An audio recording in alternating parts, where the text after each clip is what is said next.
il y a énormément d'incompétences, il y a énormément de mauvaises informations qui tournent encore. Est-ce que pour toi, une des sources de ça, c'est peut-être le fait que c'est une profession qui est quand même très très jeune?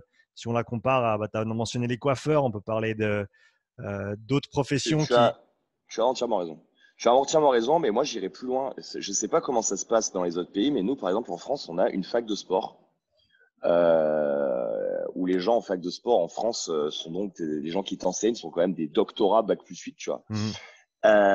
Et la supercherie, c'est que ces gens-là sont capables de te dire des conneries qui datent de il y a 30 ans. Il faut savoir qu'en fait, médicalement parlant, les premières données qu'on a données sur le sport au niveau de la biomécanique et de la science du mouvement sont issues des découvertes anatomiques du début du siècle. Donc, par exemple, le fameux faut pas avancer les genoux quand tu squattes, c'est en fait une, euh, une extension de l'anatomie qui était faite au début du siècle. Sauf qu'aujourd'hui, on sait qu'en biomécanique, on est quand même allé beaucoup plus loin. Tu vois, la médecine a évolué. Enfin, en 1900, enfin, souvenez-vous, enfin, toi et moi, on n'était pas là, tu vois. Mais demandez à vos parents comment on opérait une dent de sagesse il y a 40 ans. Regardez comment on fait maintenant. Enfin, le monde médical a évolué à une vitesse supersonique. Mais par contre, le monde du sport, dont les données sont issues du monde médical, a absolument pas évolué. Donc, je pense que c'est beaucoup un problème d'enseignement. Tu sais, là, on est en train de discuter, on est début septembre. On a un diplôme de sport en France obligatoire qui s'appelle le brevet professionnel, le BP. Donc, j'ai des gens de ma salle qui sont venus s'entraîner pendant quelques mois et qui sont aujourd'hui en train de faire les tests du BP. On leur demande encore de pas casser la parallèle, tu vois, en descendant en squat. On leur explique que quand on les fait descendre avec un dos neutre, et toi, tu suis un petit peu mon travail, tu sais qu'au niveau de la technique de squat, je suis quand même un des mecs les plus pointus qui existent. On leur a expliqué au test du BP qu'elles étaient mal placées. Enfin, la Mongolie, tu vois, la vraie débilité mentale. Donc, je pense que c'est même pas un problème historique. Moi, je pense que c'est vraiment un problème de formation. C'est un problème de formation. Parce que c'est un problème, ouais, c'est un problème de formation, de nivellement par le bas. Le jour où on prendra les meilleurs pour former, mais les meilleurs n'ont pas envie de former, enfin, les meilleurs n'ont pas envie de former dans le public. Enfin, si tu es un éducateur sportif qui a du succès, t'as pas envie d'être payé au lance-pierre dans un organisme de formation BP. La plupart des gens qui sont en organisme de formation BP, j'ai dit la plupart, j'ai pas dit la totalité, donc commencez pas à commenter en disant ouais, non, mais moi, je suis pas comme ça. Non, non. Mais la plupart des gens qui sont formateurs en BP, enfin, c'est pas toujours la crème de la crème. Enfin, faut arrêter de croire que, enfin, formateur, on dirait que c'est un titre, tu vois, honorifique dans le sport. Mais être formateur, c'est pas parce que vous êtes formateur que vous êtes les meilleurs. Moi, je vois là où je vis, dans le secteur où je vis, sur quels critères sont recrutés les formateurs, c'est une supercherie. Enfin, les gens sont capables de rentrer en BP avec un an de formation altéro sans jamais entendre parler du hook grip. Le mec qui les forme en altéro, la plupart du temps, n'a jamais fait de compétition altéro, n'a même jamais pris une licence en haltérophilie. Donc, tu vois, moi, je pense que c'est au-delà du côté historique, il y a vraiment un problème de formation.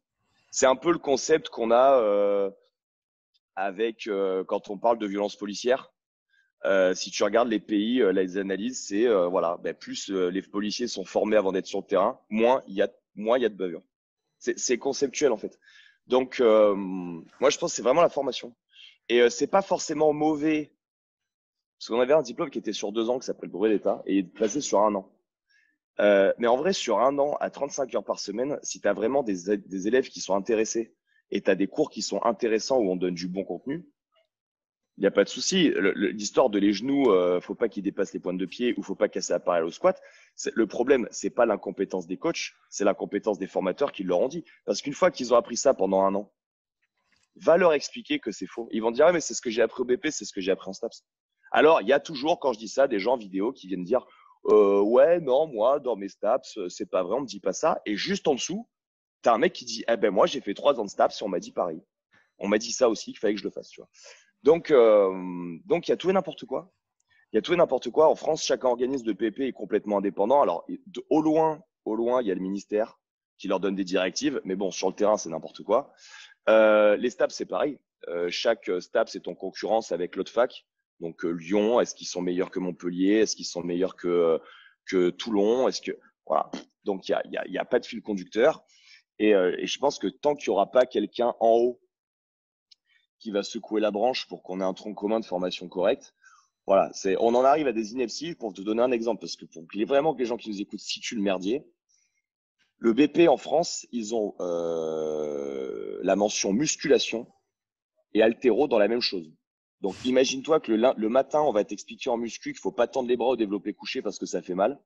Et l'après-midi, on va te faire un jerk. Et si tu tends pas les bras, c'est essai. On va t'expliquer qu'il faut pas casser la parallèle au squat en muscu parce que ça fait mal aux genoux. Et juste après, on va t'apprendre à faire un épaulé en squattant le cul par terre parce que par définition, l'haltérophilie, c'est pull high, catch low. Donc, si tu catches pas bas, ça marche pas. Tu vois? Donc, on en est à ce level de Mongolie. C'est-à-dire que moi, mon ex passait le BP et en plus, elle a été formée par moi sur son travail. D'un coup, elle arrive en BP, on lui demande de tendre les bras au jerk et au snatch, mais pas au bench. Euh, est-ce qu'à un moment, les gars, vous vous êtes parlé, en fait? Ou est-ce qu'en fait, il y a un qui arrive de 8h à midi, il prend sa voiture, il se barre, et en fait, il croise jamais celui de 14h? Enfin, est-ce qu'à un moment, ils ont fait une réunion en se disant, les gars, vous trouvez pas qu'à un moment, on va manquer de concordance dans nos propos quand on va demander aux gens de tendre les bras sur un jerk et pas sur un bench? Enfin, tu vois, moi, je me dis, à un moment, comment ça s'est passé les réunions pédagogiques?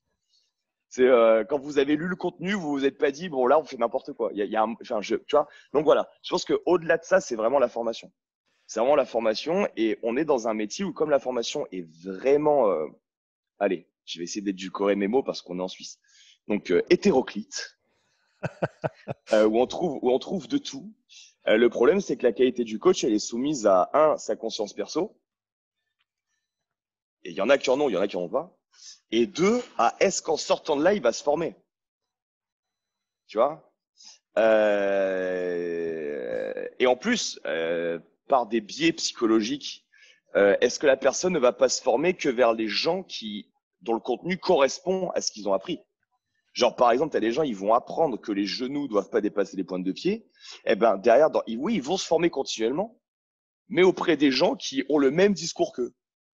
Tu vois? Donc, se former pour se former, encore une fois, c'est mignon de se former, mais on se retrouve toujours dans la même boucle, en fait.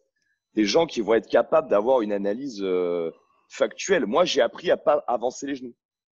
Je me suis niqué les genoux et au bout d'un moment, je me suis dit, mais Guillaume, t'en as pas marre d'avoir balle plus au lombaire qu'aux jambes quand tu squattes, vraiment?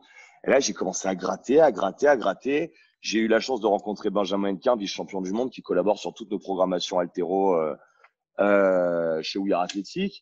J'ai eu la chance d'aller voir Joris Kay, qui a fait vice-champion de France, vice-champion d'Europe de force athlète, etc., et de vraiment poser les questions. Et puis moi-même, de me dire, mais merde, mais pourquoi j'avancerai pas mon genou, en fait? Quand je fais des fentes, mon genou avance. Quand je monte les escaliers, mon genou avance.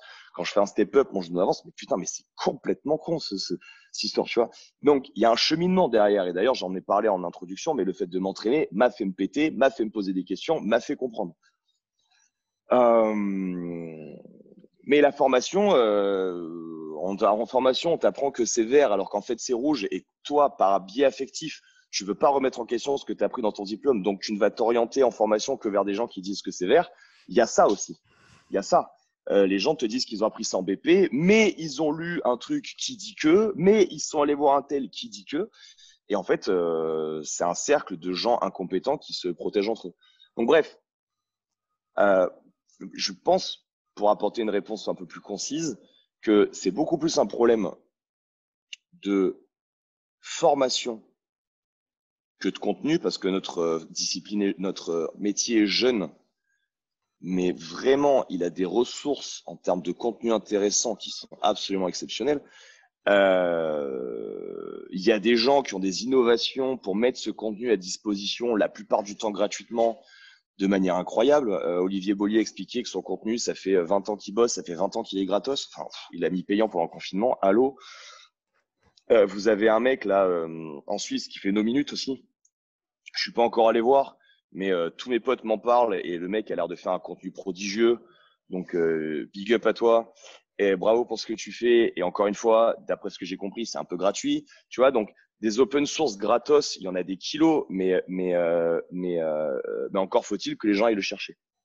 Tu vois, et encore une fois, sur ce contenu formateur, on pourrait faire la blague, hein, on pourrait se mettre sur ordinateur et sur YouTube et regarder trajectoire des genoux au squat. Et je pense que, comme d'habitude, à chaque fois que je fais ça, tu vas avoir 3 vidéos pour, 3 vidéos contre. Et puis les gens vont, s'ils n'ont pas la capacité de vraiment se remettre en question eux, vont rester et vont se diriger. En fait, ils vont pas se former pour se remettre en question et changer leur manière de faire. Ils vont se former pour trouver des arguments en plus pour corroborer ce que eux ont appris. Tu comprends? Mm. Et ça, en fait, je pense que c'est un métier qui est beaucoup plus soumis à l'intelligence personnelle que certains. Faire une couleur, j'ai rien contre les coiffeurs, mais faire une couleur, il y a un process, il y a un temps de séchage, il y a des teintes par rapport à des cheveux. Voilà, c'est process, tu vois. Le fait que notre formation soit vraiment la formation de base, soit vraiment bas de gamme. Et encore, je dis ça, mais en France, on a une formation. Si je dis pas de conneries, maintenant avec l'Allemagne, c'est les seuls pays du monde où tu as besoin d'une formation. Enfin, en Suisse, je me souviens d'un exemple d'un pote à moi qui était horloger et qui est devenu CrossFit Level 1 et qui est maintenant coach dans une boxe à Genève en démontrant des snatch barres à vide en faisant 1 mètre en avant, en sautant. Tu vois. Donc bon, nous encore, on est protégés par ça, mais protégés entre guillemets. Mais au-delà de ça, une fois que tu es sorti de ce contenu de base, souvent pas terrible, euh, la, tes compétences vont être soumises à ton intelligence personnelle, ton désir d'accomplissement, ton désir de donner le meilleur, ton désir de tout ça. Et ça, évidemment, comme dans tous les métiers, il y a des gens qui vont l'avoir et des gens qui vont pas l'avoir. Regarde, toi, par exemple, tu as décidé de monter une chaîne. Tu as décidé d'interviewer les gens qui t'intéressaient, tu as décidé de leur poser des questions super pertinentes, etc., etc. Ça, c'est ta volonté perso. Hein. Pas un truc qui doit te rapporter des masses. Tu le fais pour toi, pour mettre du contenu à dispo, faire connaître, faire lever le game général. C'est tout à ton honneur, mais c'est une démarche complètement personnelle. Donc voilà, je pense qu'il y a des difficultés dans l'enseignement parce que la compétence du coach va être soumise à une démarche complètement personnelle. D'ailleurs, c'est un truc que j'ai fait évoluer dans mon coaching dernièrement. Pour ceux qui coachent, je vous donne un tips. J'implique beaucoup plus la responsabilité individuelle des gens dans leur pratique. C'est-à-dire que je me pose beaucoup plus en guide qui est là pour leur montrer ce qu'il faut faire. Mais par contre, je leur répète à chaque cours que s'ils veulent avoir une progression psychologique autant que physique dans leur vie, il ne faut par exemple pas qu'ils s'autorisent à faire moins bien que le meilleur qu'ils peuvent faire. Et hier, je donnais un cours d'haltéro. Enfin, il y a 2 jours, je donnais un cours d'haltéro où certaines personnes essayaient de snatcher, mais pour snatcher. Et ce qui est dingue, c'est que après leur avoir rappelé cette phrase, sans aucune modification de leur technique, sans aucun tips technique, sans aucune correction, un snatch relativement dégueu est devenu un snatch vraiment propre en 30 secondes. Ça veut dire que on a nous aussi un pouvoir d'expliquer aux gens qu'ils sont libres et responsables de pouvoir faire le meilleur de leur capacité. Et je reçois très régulièrement à la sortie de mes cours des messages positifs par rapport à ça, où les gens se rendent compte petit à petit que, tu sais, ils sont dans cette routine de faire pour faire et de pas faire de leur mieux. Et c'est une fenêtre de temps, l'heure qui passe à la salle, où j'essaie de les driver vers ça en leur disant, écoute, si tu me donnes pas le meilleur de ce que tu as, je vais pas pouvoir te coacher parce qu'en fait là ta rep elle est mauvaise, mais parce que tu y allais à 2 à l'heure, pas concentré. Voilà, donc donne-moi le meilleur de toi-même, que j'ai vraiment un truc à corriger correct. En fait, souvent il n'y a pas grand-chose à corriger parce que le geste est vachement mieux. Et faire comprendre aux gens qu'ils ont ce pouvoir-là sur eux-mêmes, je pense que c'est un vrai vecteur de changement de vie. Parce que en dehors de la salle, quand la personne a vu ça, et en disant putain, il m'a demandé de faire le meilleur que je pouvais faire, de ne pas faire moins bien que le meilleur que je pouvais faire. Et en fait, je suis passé d'un truc complètement pourri à un truc plus que correct. Et ça veut dire que je peux l'appliquer dans d'autres domaines, en fait. Et là, je pense que c'est le rêve de tout éducateur sportif. C'est-à-dire que le sport devienne transversal à la vie de tous les jours et qu'on arrive à changer la psychologie des gens et que ça devienne des vrais leaders dans leur life. Ça, c'est vraiment le but, je pense, de n'importe quel éducateur sportif. Que les gens reprennent le contrôle de leur vie, découvrent leur plein potentiel. Voilà, donc c'est un aspect pour ceux qui coachent. Vous voulez faire un peu évoluer votre coaching et passer plus de l'éducation à l'animation, essayez de faire ça. Essayez de faire ça et vous allez voir des belles différences. C'est un truc intéressant à faire.